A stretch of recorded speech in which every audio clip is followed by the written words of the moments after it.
Om Namo Bhagavate Vasudevaya, Om Namo Bhagavate Vasudevaya, Om Namo Bhagavate Vasudevaya.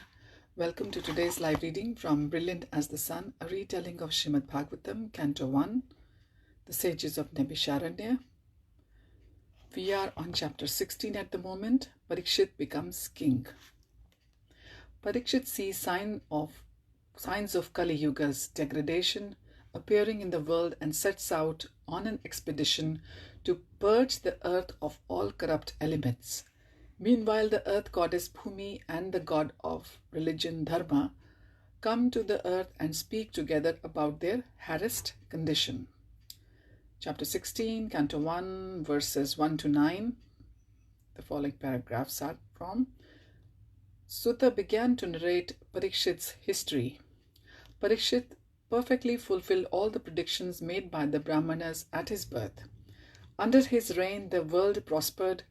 With the elderly Kripacharya as his chief priest, he performed great religious rituals at which even ordinary men saw the gods. After marrying Princess Iravati of Virat, he fathered 4 sons who became powerful rulers of the earth. Sutta described how Parikshit encountered the personality of Kali who presides over the age.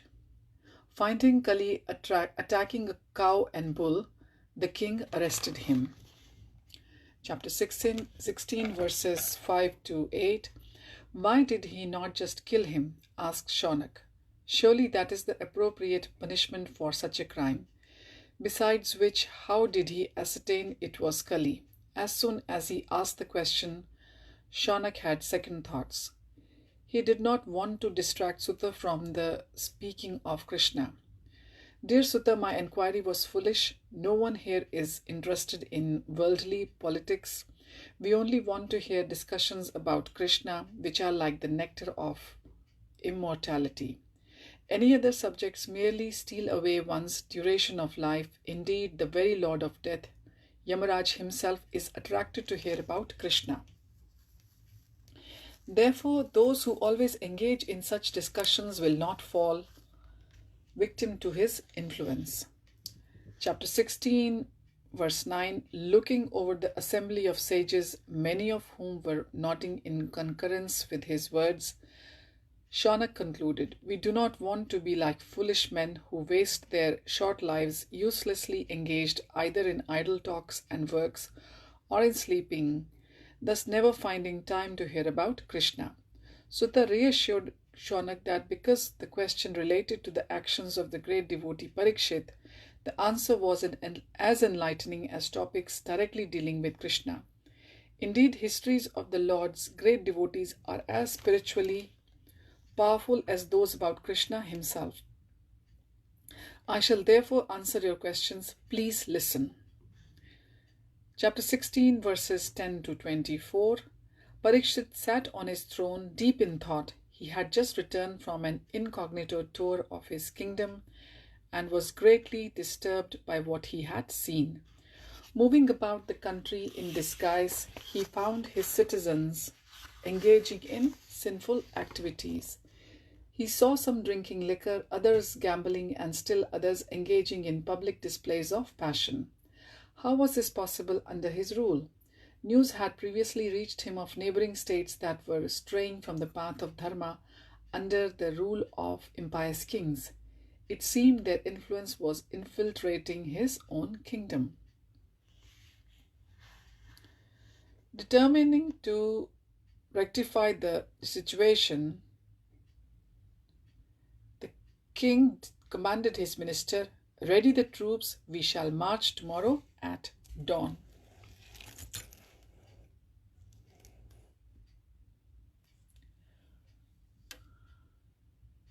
Although the degradation in his domain was troubling, as a mighty warrior, Parikshit was pleased for an opportunity to exercise his military prowess. He embarked at once on an expedition to ensure all parts of the globe were cleansed of corruption. Mounting a war chariot drawn by great black steeds and bearing the emblem of lion, he rode out at the head of a vast army. Wherever he travelled, he heard stirring recitations of his forefathers' glories, especially of the Pandavas and their intimate relationship with Krishna. He heard how the Lord had protected and even served them. Listening to these accounts, Parikshit's eyes welled with tears of ecstasy. He rewarded the speakers with priceless pearl necklaces and costly garments. Parikshit asserted his righteous rule throughout the earth, including those regions inhabited by celestial beings, which ordinarily cannot be reached by humans. As he continued on his campaign, the goddess Earth, Bhumi, and religion personified Dharma came to the world. Appearing as a cow and a bull respectively, they met together. Bhumi wept piteously as Dharma questioned her. "Good lady, why do you appear so sad? Are you lamenting because in this terrible age low-class men will exploit your resources, wantonly slaughtering poor animals? Or are you distressed because the gods will stop receiving your produce in sacrificial offerings? Perhaps are you sorry because soon the creatures you sustain will have to endure famine and drought? Is your anguish due to the impending proliferation of irreligious brahmanas and atheistic corrupt leaders who will abuse women and children? Or are you sorry because the general populace will soon abandon the rules of civilized life?" Dharma could foresee the imminent effects of Kali. The world would descend into a frightful condition as the people fell more and more under Kali's sway. He went on, "Is your anguish due to the impending proliferation of irreligious brahmanas and atheistic corrupt leaders?" Sorry, I think I'm repeating here again. Dharma concluded that the greatest misfortune was the termination of Krishna's earthly pastimes. This must be why you are now feeling bereft. Time is surely invincible. For I see that even you, the reservoir of riches, have been reduced to this pitiable state. Chapter 16, verses 25 to 36 now. With her large and doleful eyes, Bhumi looked at Dharma in his form as a pure white bull. She spoke sorrowfully. "Great Lord of religion, I see that you too are in a sorry condition. Once you stood firmly on your four legs, increasing happiness all over the universe. Dharma's legs are truth, austerity, mercy, cleanliness, the four chief principles of religion.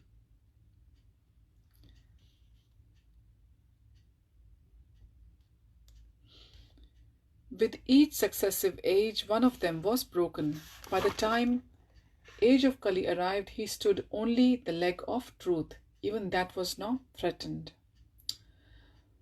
Thinking of Krishna, Bhumi lamented, "Oh, where is the Lord gone? All goodness resides in him, and in his presence we flourished.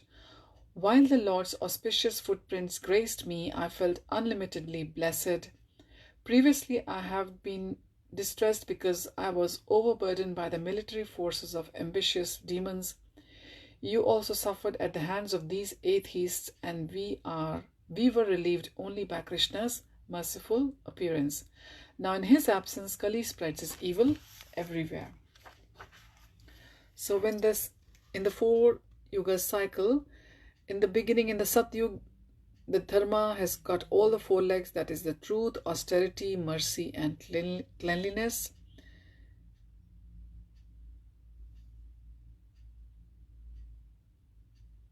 And with the passing of each age, one leg is broken. So in the Satyug, all four are there. In the next Treta, what happens is austerity is gone after the Treta, and after the third Yuga, which is the Dwapar, the mercy is also gone. And so, no, sorry, I think I'm wrong here. I think I'm misquoting the order of the virtues of Dharma, the so-called four legs of Dharma. What it is that all the three legs are gone. In the Kali Yuga, only leg which is remaining is the truthfulness. So what is left in this Kali Yuga is truthfulness. Even the truth is also threatened. So once this will also be gone, what will happen is the Kali Yuga also ends. But as we know from the Shastras, only just over 5,000 years have gone. We still have got a lot to live in this Kali Yuga, but it will get tougher and tougher as the time goes on. We can see how it is now. So yes, let's make most of our time, and whenever we have some time, or at least give 15 minutes a day for hearing the Shastras, for reading the Prabhupada books or hearing the lectures, because hearing is very important. Hearing is where your bhakti starts, and hearing is one virtue which is going to sustain it. So thank you for joining today, and next time we will read chapter 17, Parikshit arrests Kali. Kali is the presiding Devta of the Kali Yuga. So thank you for joining. Hari Om Tat Sat. Hare Krishna.